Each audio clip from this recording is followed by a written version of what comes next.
खौरांखौ मोननानै खोब दुखु मोनदों।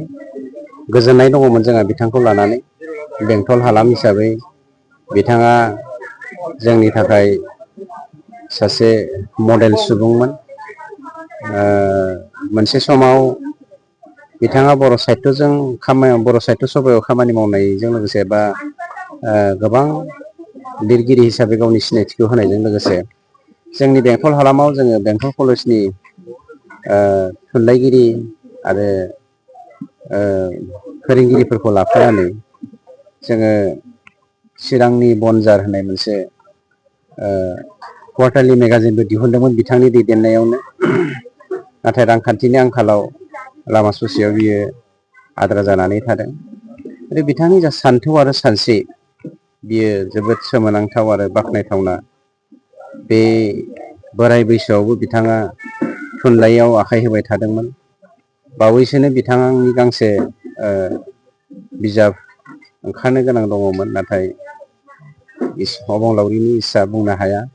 बिथाङा प्रेसनि दैदेनगिरि, जोंनि थुनलाइनि दैदेनगिरि, जोंनि चिरां पाब्लिकेसननि दैदेनगिरिफ्राव बहायनो दंजोबो।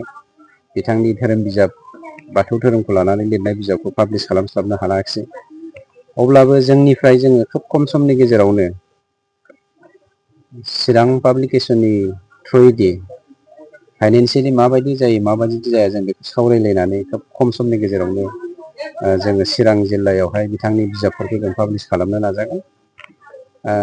बिथाङा जेरै जोंनि बर'नि धोरोम बाथौ धोरोमखौ फोसाबनायजों लोगोसे मुलुग दरबाराव सिनायथि होनो थाखाय हांख्रा सिफ्ला खामानि मावलांदोंमोन, बियो जोंनि दुलाराय बर' हारिनि थाखाय देरगाथावना। बेनिख्रुइ देरगाथावनासिन जोंनि बेंटल हालामनि थाखाय।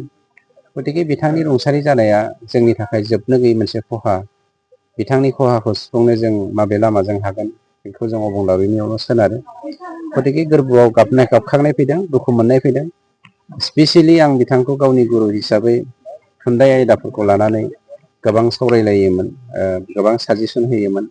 जोङो थुनलाइगिरि नङाब्लाबो थुनलाइखौ मोजां मोननाय हिसाबै बिथांनिफ्राय जों साजेसन लानो मालाबाबो बावगारामोन।